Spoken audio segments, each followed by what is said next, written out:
le monde est en train de changer. Notre économie, notre manière de consommer, notre manière de créer, notre manière également de travailler est en train de littéralement être chamboulée par une arrivée spectaculaire dans le monde que nous vivons.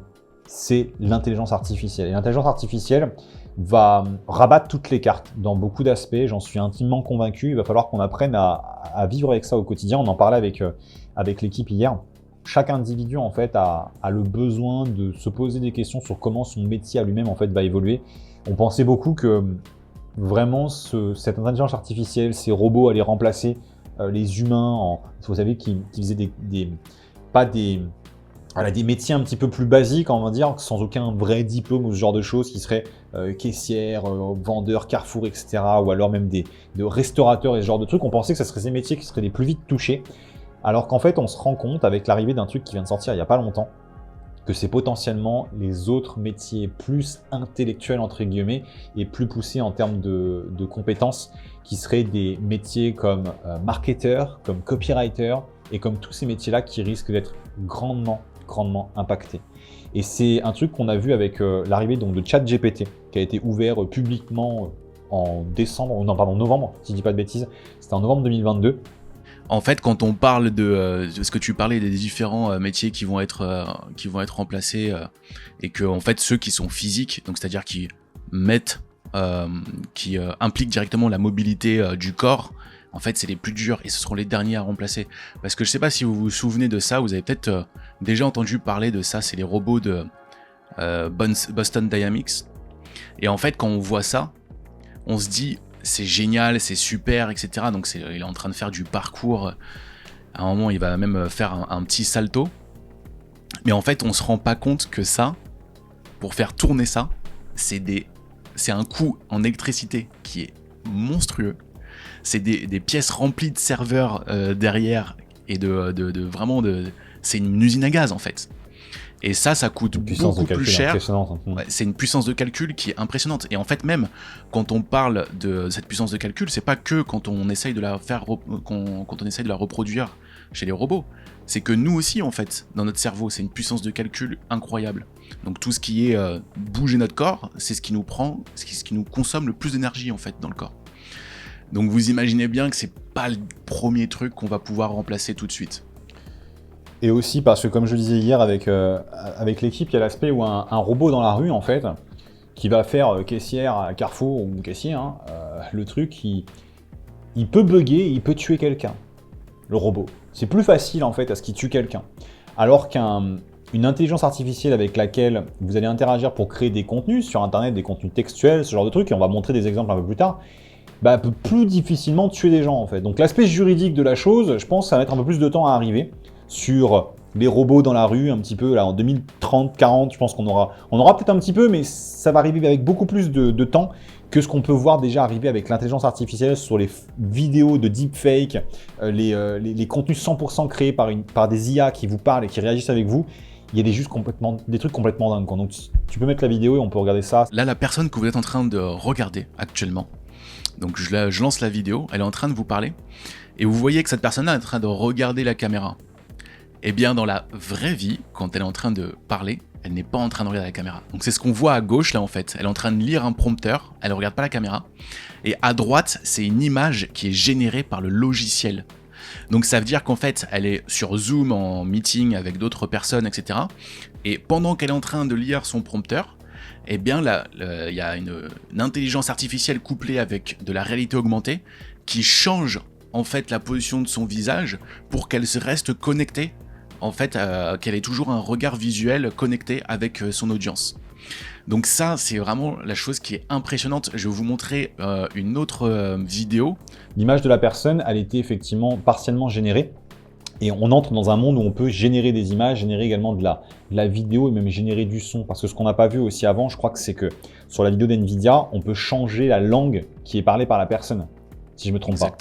Exactement. À changer à espagnol ou ce genre de truc. Et on est capable aujourd'hui techniquement avec des IA de pouvoir faire ce genre de truc-là. Ça ouvre un champ des possibles qui est dingue.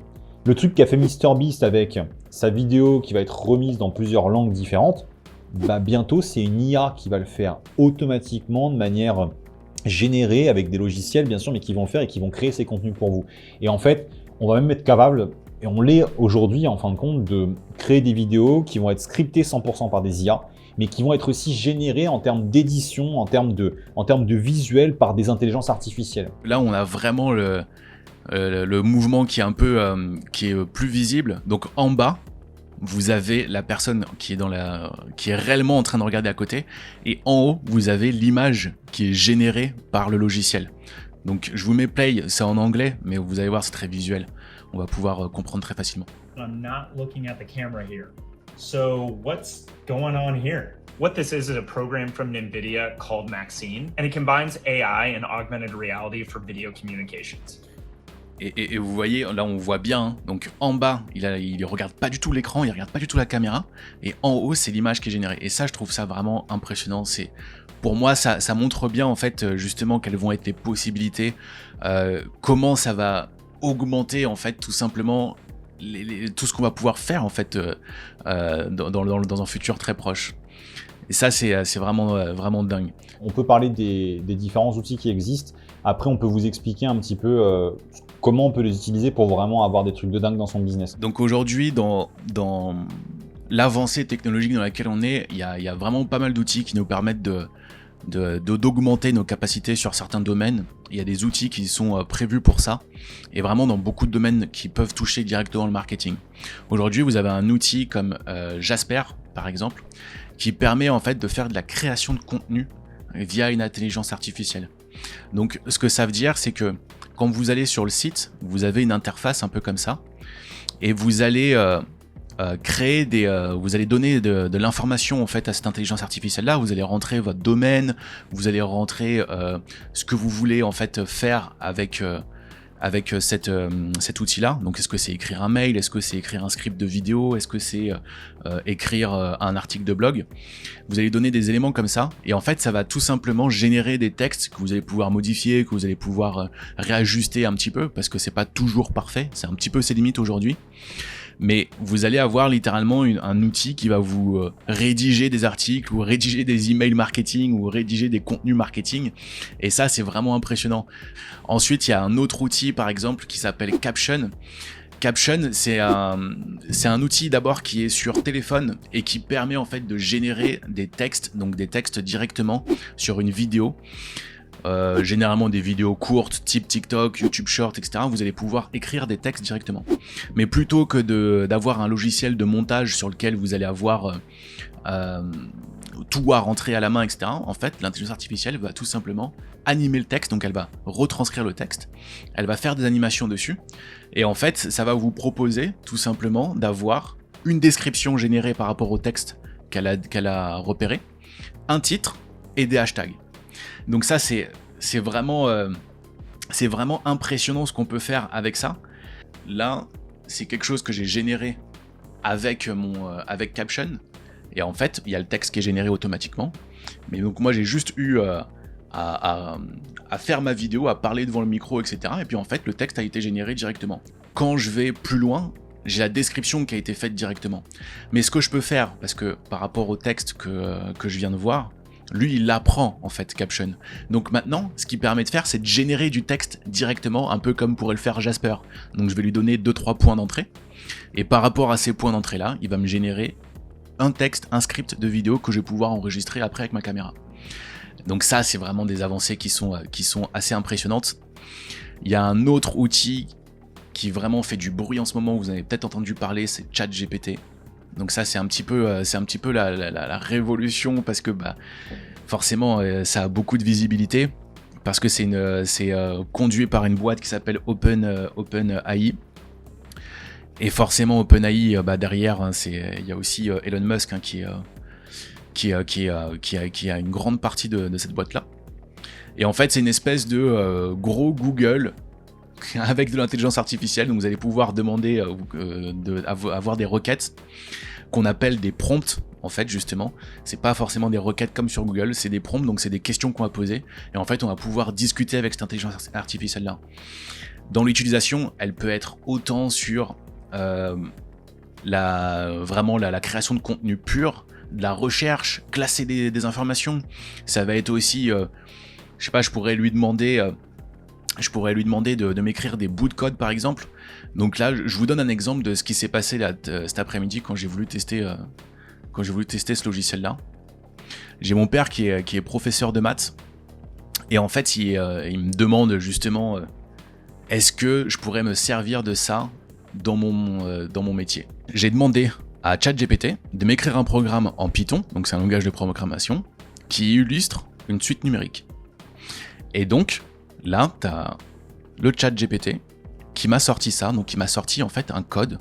Et en fait, c'est là où ça devient vraiment impressionnant parce que, donc là, il m'explique que c'est un programme en Python qu'il vient d'écrire, et il me l'explique derrière.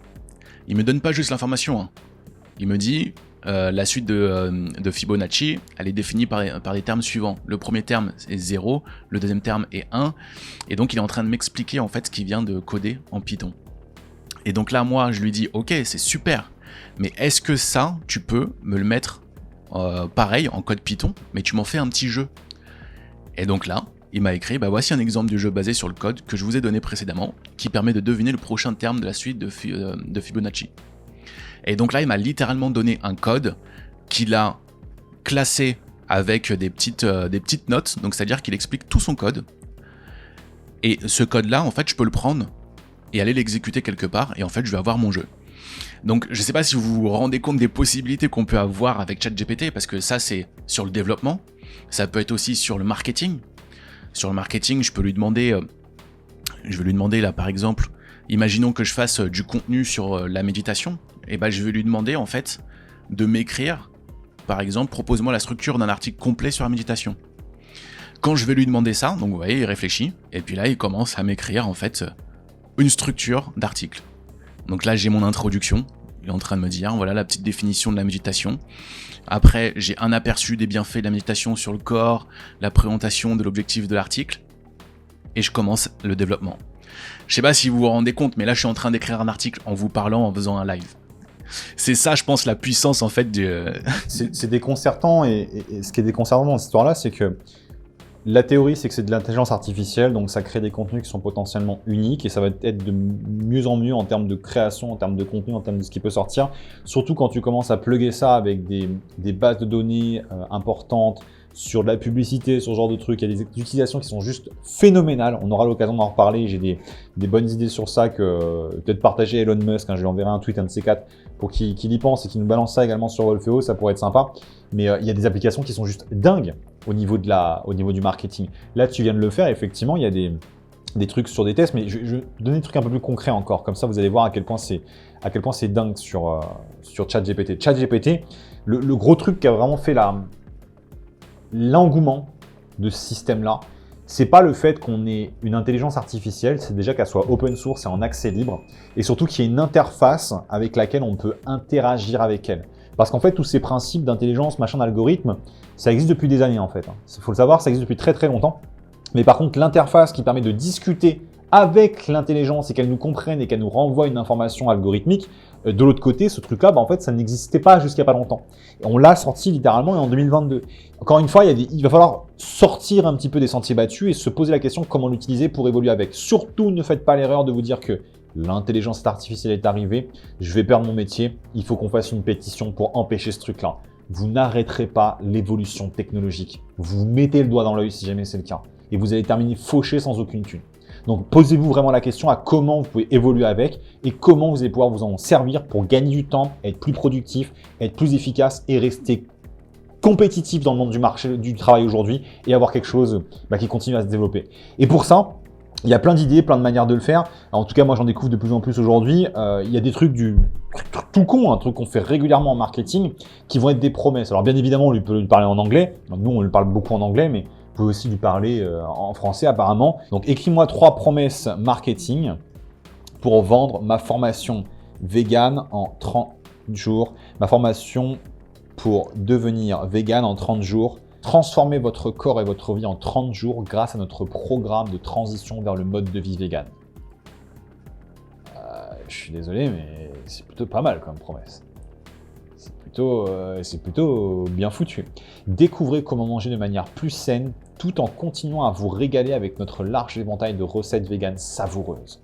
Ça reprend même certains termes que les gens évitent parce que là, ils ont peur que le véganisme ce soit pas bon en fait. Il y a beaucoup de personnes qui sont pas véganes parce qu'elles pensent que c'est dégueulasse. Et bien là, la promesse, elle est carrément exploitable. On peut carrément en faire quelque chose. Rejoignez notre communauté de personnes ayant adopté le mode de vie vegan et bénéficiez de l'assistance et du soutien de notre équipe d'experts tout au long de votre voyage transition. Autre exemple, qui pourrait plus ou moins passer, un peu long quand même. On aurait pu lui demander à l'intelligence là de réduire le nombre de caractères. Je vais faire un autre truc qui pourrait être marrant, ça serait par exemple, écris-moi un email de 100 caractères, alors je sais jamais comment on l'écrit en français, 100 caractères pour vendre ma formation devenir vegan en 30 jours. Et regardez ce qui va se passer. Pareil, je lui envoie. Écris-moi un email de 100 caractères pour vendre ma formation devenir vegan en 30 jours. Donc le truc, il réfléchit un petit peu. Il est en train de croiser des informations, data, etc. dans tous les sens.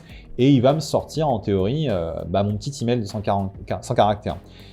Vous voulez améliorer votre santé et votre bien-être en adoptant le mode de vie vegan. Rejoignez notre programme de transition en 30 jours et découvrez comment manger de manière plus saine tout en continuant à vous régaler. Imaginons ça me plaît pas trop dans le style, j'aimerais que ce soit plus conversationnel. Donne-moi la même chose, mais en plus conversationnel. Il change le style pour être sur un format plus conversationnel. Salut!